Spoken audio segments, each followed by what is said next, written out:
Are you struggling with muscle testing? Do you get a yes when you know it's a no? Muscle testing is a way to access your subconscious mind, but it's only one of several ways. Stick around to discover alternative and more reliable methods to tap into your inner voice if muscle testing is failing you. Stay tuned to hear more. Welcome to Physics-Powered Healing, where we bridge the gap between science and spirituality, transforming skepticism into belief. If you've ever felt misunderstood or undervalued for your healing gifts, this is the place for you. Unlike most healing podcasts out there, we believe integrating quantum physics with energy healing is essential to achieving profound and long-lasting transformation in your healing practice.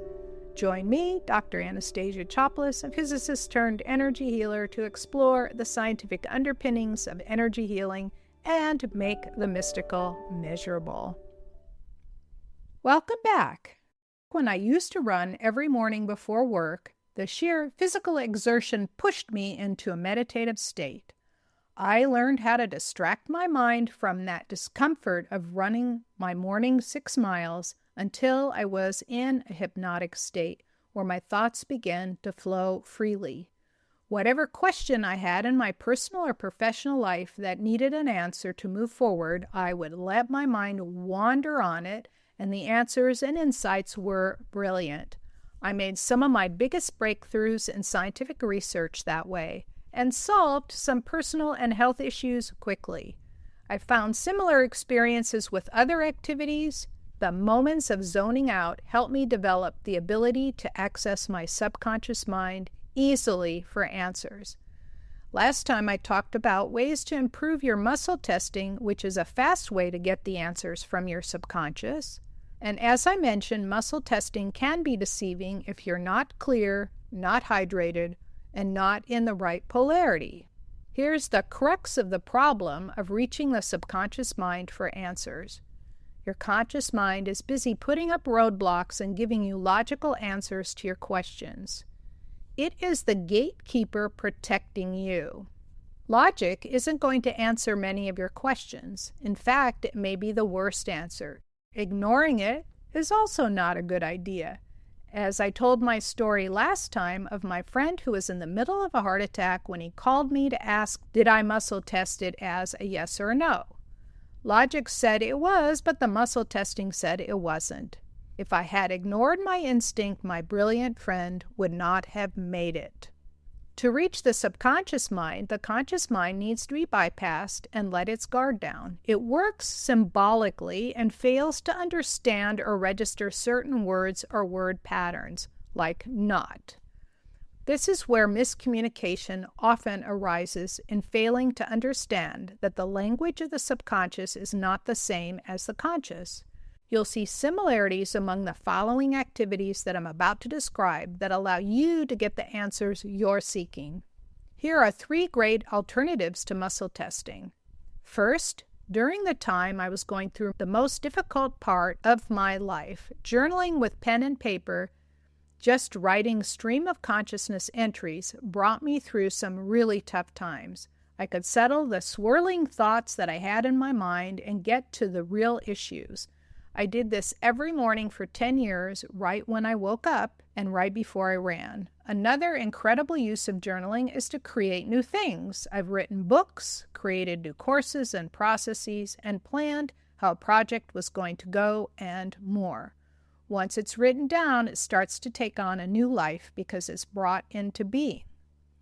The habit of journaling is a relatively fast way to find answers to your questions, but not as fast as muscle testing. It's definitely accessing that genius part of your subconscious. It can answer your next steps, for example, but not how your body reacts to certain substances, as in food sensitivity testing via muscle testing. Journaling, like any other creative activity, such as painting as another one, for instance, can move your conscious mind aside and let the subconscious trickle through to provide the answers you're seeking. Other times your conscious mind can be bypassed or just before you fall asleep and just after you wake up. Some people put a journal or voice recorder by their bed just to jot down the ideas that occur to them at this time. Another is to write your dreams right after you wake up before they dissipate, and they go quickly, don't they? Often your dreams are a result of the subconscious trying to understand or sort your current experiences into the right cubbyhole.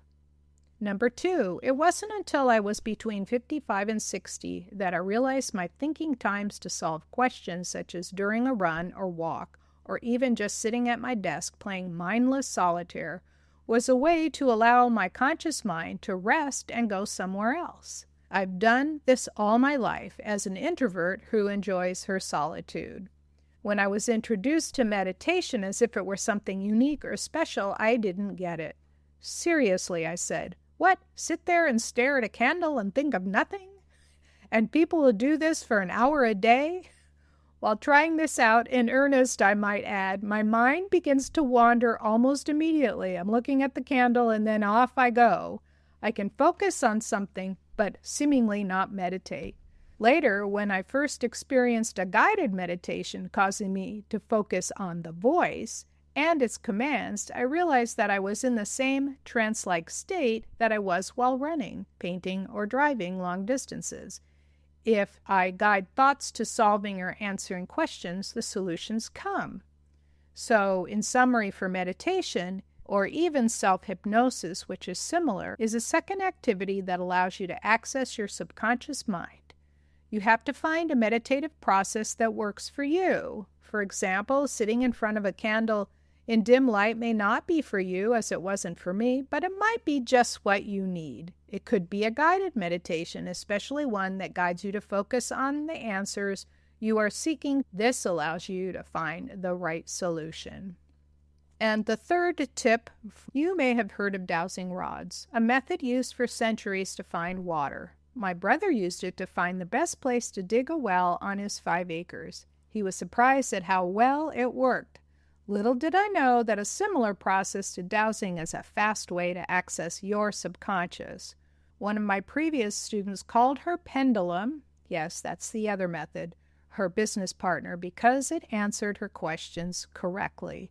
She explained the easiest way to do this was to start with your pendulum at neutral, and I've used metal, wood, or crystal bobs, I like the latter the best, and then ask your pendulum as it's hanging there to show you a yes, and then a no. And you'll note the movement it makes, and then ask the calibration questions, such as, is my name Anastasia? Or is my name Barbara? Needs to be yes and no, respectively. Often those who have trouble with muscle tests get much clearer and better results with dowsing. Another one of my former students was a dowsing expert and used what I taught her about healing and clearing herself to create her own courses on the topic. The disadvantage to this process is similar to muscle testing. To get the best results, be sure to be hydrated. Make sure your polarity is correct and be well rested. Sometimes a bit of energy hygiene or doing a short meditation will get you squared away. This concludes today's episode. If you have any comments or questions about accessing your subconscious, I'd love to hear from you.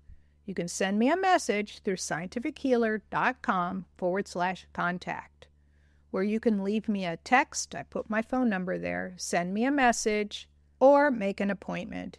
You can get a free 11-minute guided meditation at scientifichealer.com/wakeupbrain.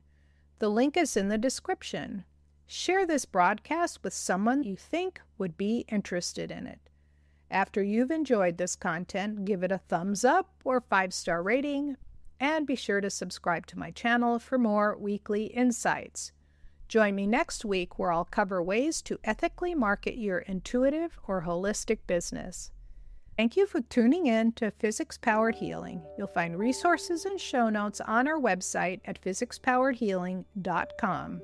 Until next time, I'm Dr. Anastasia Chopelas, sending you golden healing light and success vibes on your journey to becoming a powerful, confident healer or empath. Remember, your healing gifts are so needed in the world.